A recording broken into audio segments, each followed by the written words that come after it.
Welcome to Voices of Fear.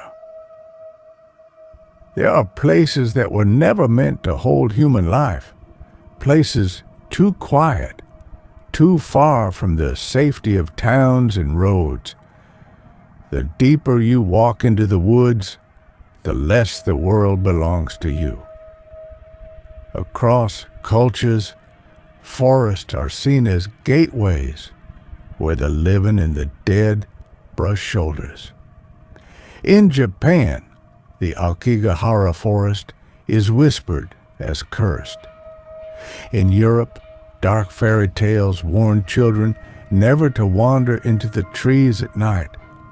And in North America, abandoned cabins stand like skeletons, holding secrets best left undisturbed.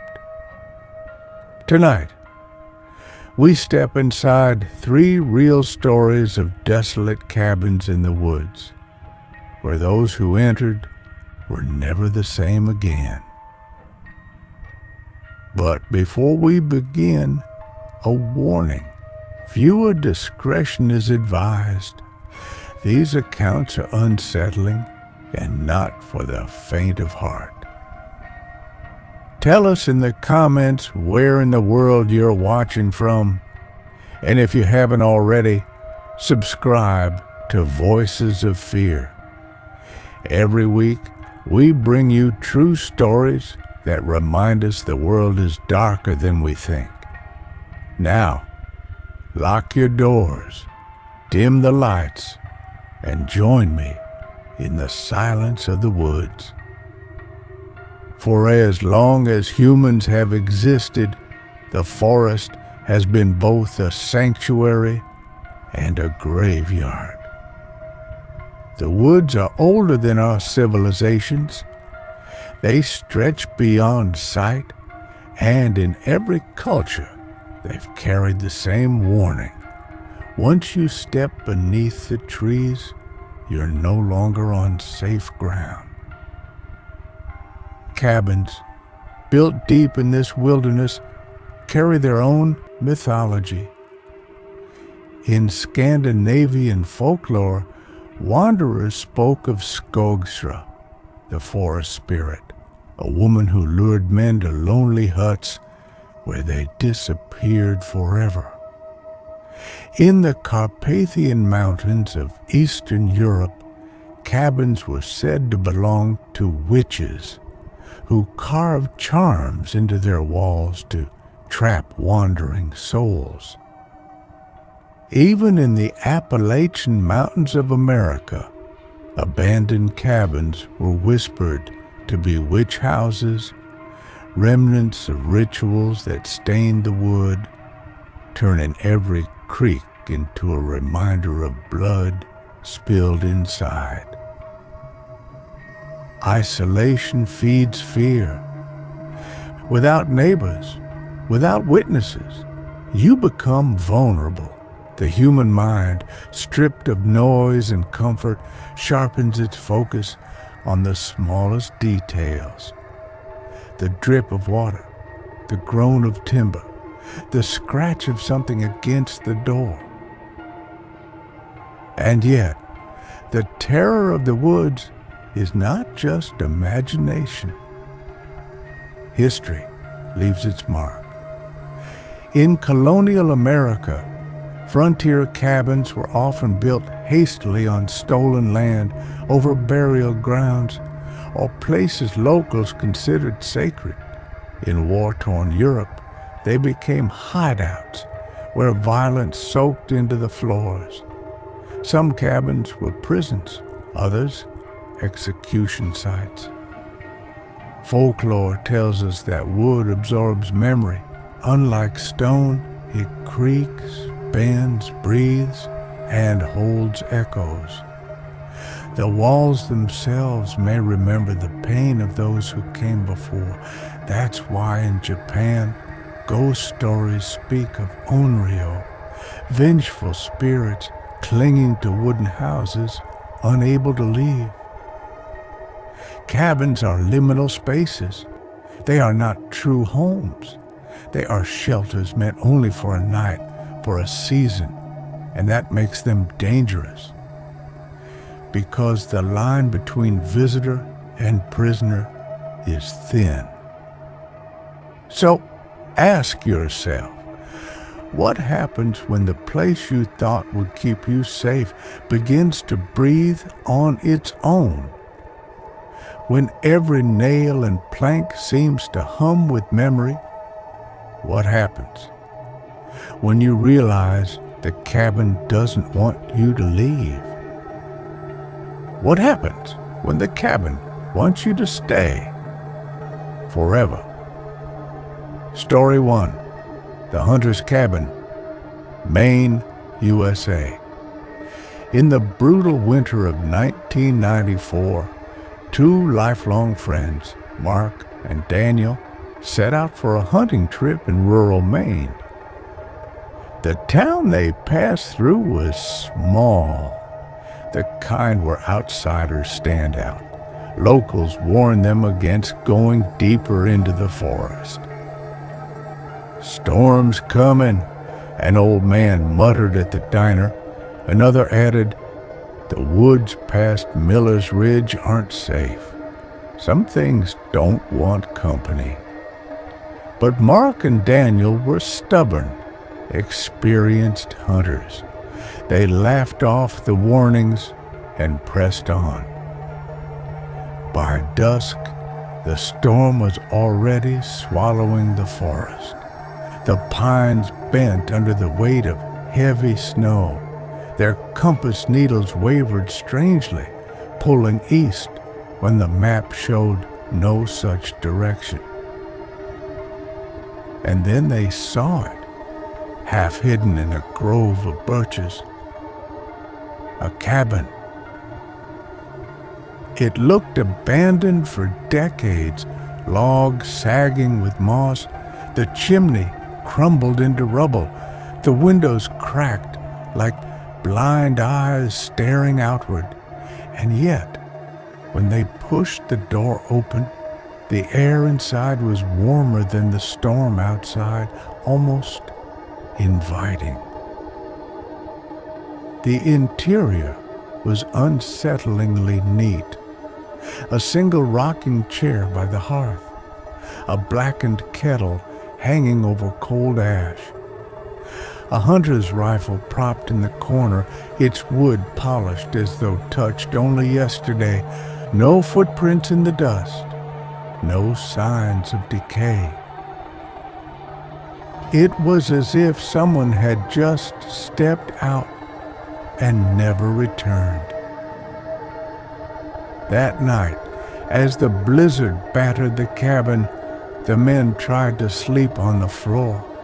The wind screamed through the trees, but inside it was too quiet. Silence so heavy it pressed against their ears. And then it broke. The chair moved slowly back and forth. Mark froze. He swore he saw the outline of a man sitting there, broad shoulders, head bowed, face lost in shadow. He whispered Daniel's name. Daniel grabbed his flashlight, swung it toward the chair. Empty. The chair was still. But the quiet didn't return. At first it was faint, barely audible, a low murmur above their heads, whispers, not words, not language, just the sound of teeth grinding syllables, angry, relentless. Daniel tried to laugh it off, muttering, "Just the wind." But his voice shook. Mark couldn't look away from the chair. He swore. It had shifted again, just slightly, as if leaning forward to listen. Neither man slept. When the storm broke at dawn, they didn't pack. They ran out into the knee-deep snow, lungs burning, not daring to look back. But leaving the cabin didn't end it.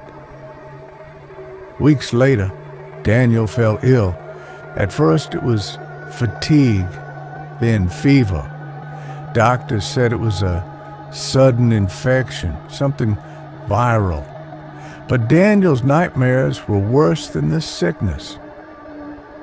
He told Mark he woke each night to the sight of the man in the chair, sitting in the corner of his bedroom, watching, waiting. He said he could hear the same muttering, low and harsh, threading through the dark.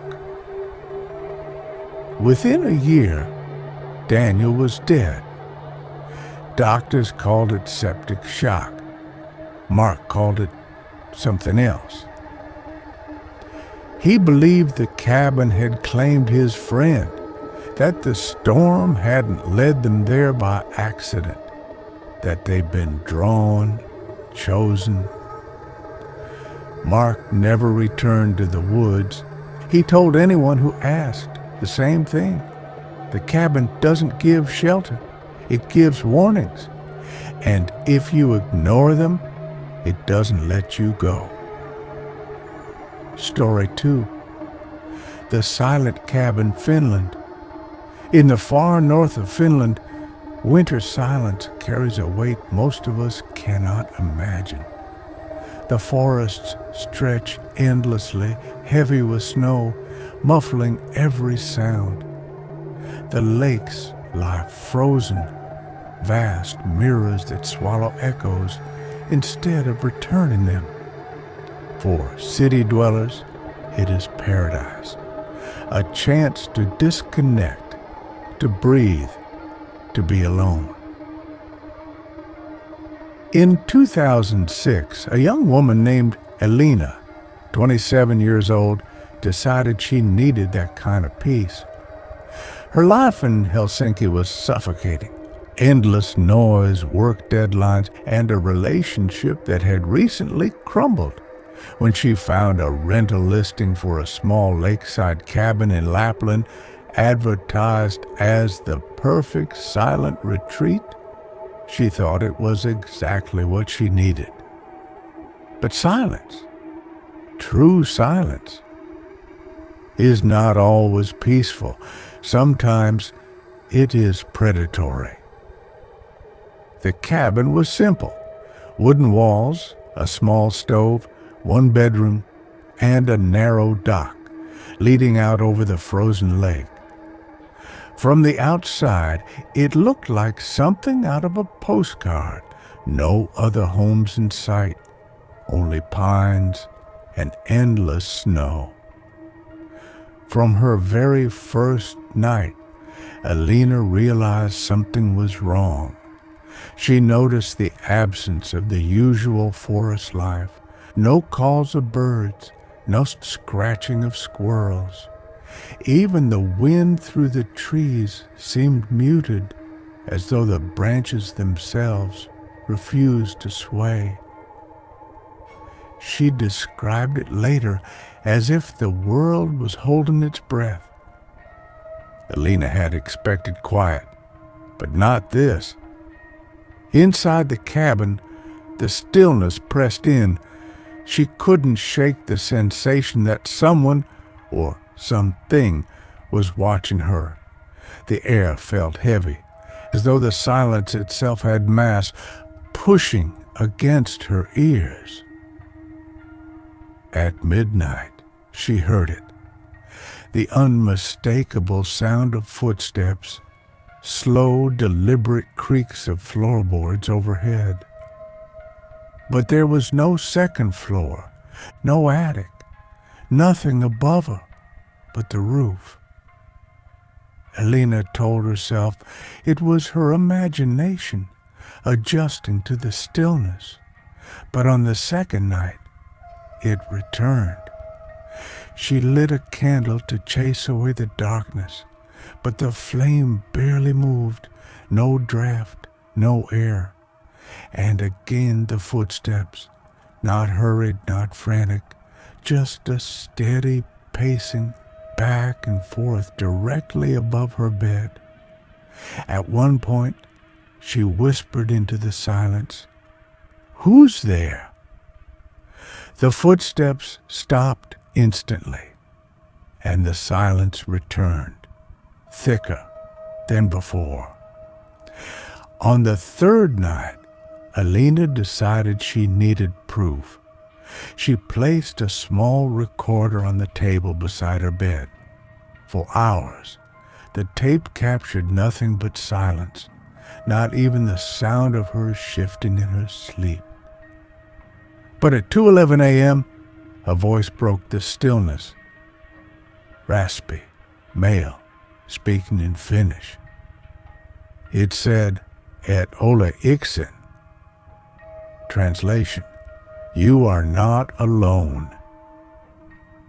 Alina did not wait to hear more. She shut off the recorder, packed her bag, and drove through the night, her headlights the only break in the endless dark forest. But the silence followed her. Back in her apartment in Helsinki, radios would flicker to static whenever she entered the room. Her cell phone calls dropped without explanation.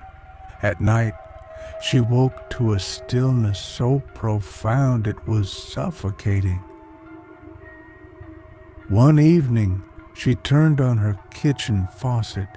The water poured out, yet there was no sound. She could see it splash against the sink, but it was completely silent. Other nights, she woke to find the world frozen around her. No hum of traffic outside, no buzz of street lamps, just her own heartbeat pounding against her skull. And always, she said, she felt as though something was standing just out of sight, something listening. When Alina confided in locals from the Lapland region, they weren't surprised. The cabin, they said, was known by another name, Hilja Suden Talo, the house that eats sound. Folklore claimed it was built on cursed land where hunters once vanished without a trace. The silence, they said, was not natural. It was alive. It listened. It consumed. The villagers warned her never to return, and she didn't. Alina moved away from Finland the following year. She told friends she couldn't bear the winters anymore, that she needed constant noise, constant company. But privately, she admitted something else. She feared silence itself. In crowded cafes, she would panic if there was even a brief lull in conversation. She kept music playing in her apartment at all times. She slept with the television on because she believed, truly believed, that silence was waiting for her, that the cabin had marked her, and that one night, when the world fell silent again, it would come back for her. Story 3, The Vanishing Cabin, Canada. In the vast wilderness of Alberta, Canada, forests stretch for hundreds of miles, untamed and unforgiving. Many who enter these woods never return. Some blame the weather, others blame wildlife. But in 1982, a group of 4 hikers claimed they encountered something that defies explanation. They spoke of a cabin. A cabin should not exist. A cabin that appeared when they needed shelter and vanished when they tried to return.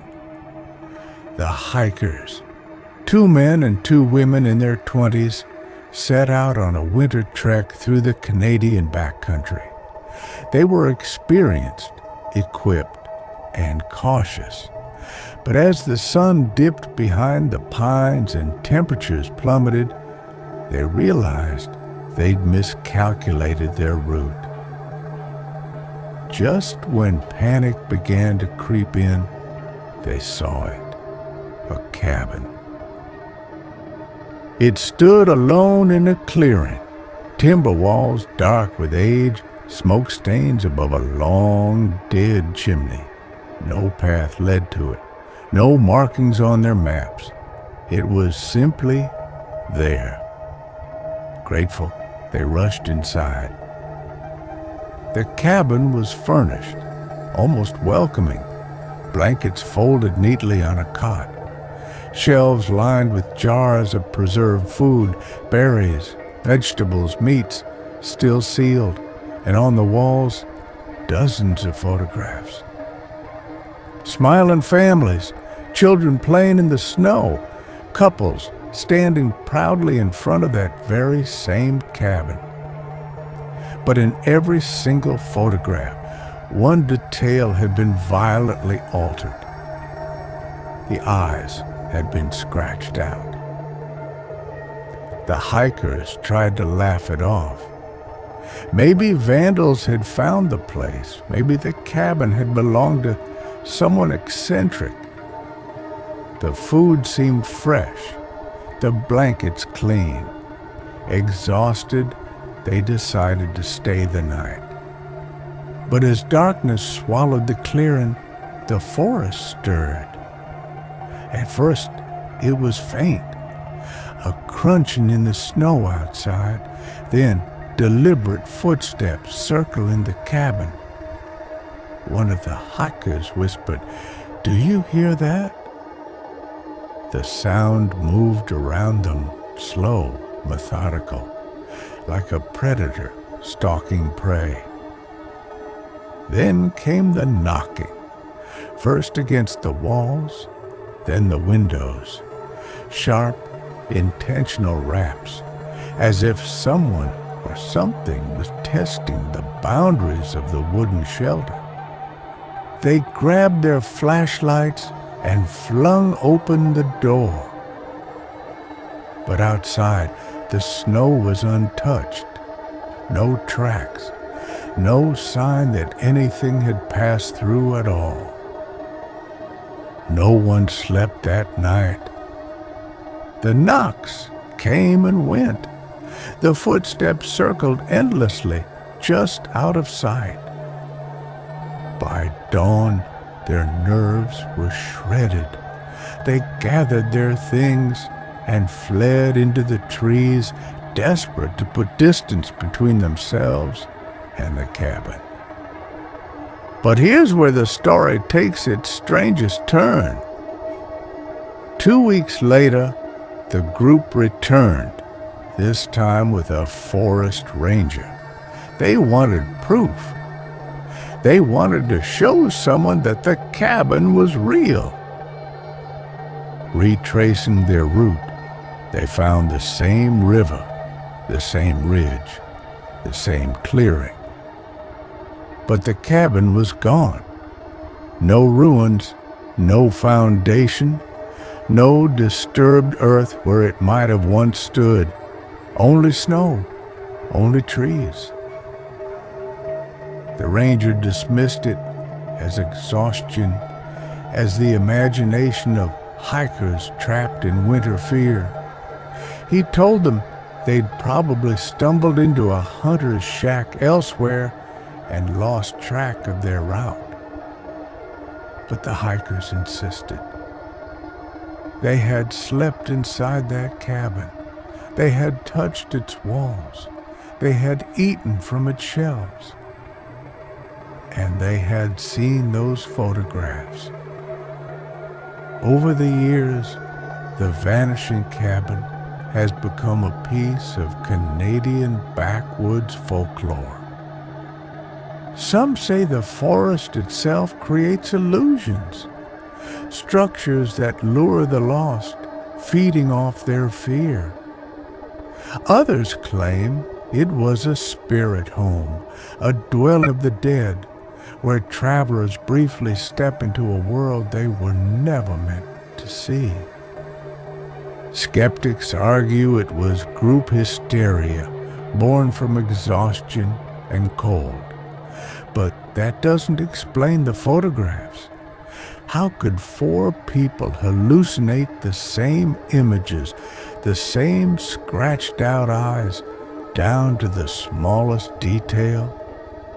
And even more chilling, why would a hallucination provide food that tasted real? Years later, one of the hikers came forward again. He admitted he still dreamed about the cabin. He would wake in a cold sweat, remembering the walls, the smell of old wood, the faint sound of knocks in the night. In one dream, he claimed he saw the photographs again. This time, one of the pictures had changed. It wasn't strangers anymore. It was him, standing in front of the cabin, and his eyes had been scratched out. To this day, no official record of such a cabin exists. Maybe it was real. Maybe it was a shared hallucination. Or maybe, just maybe, the forest builds its own traps.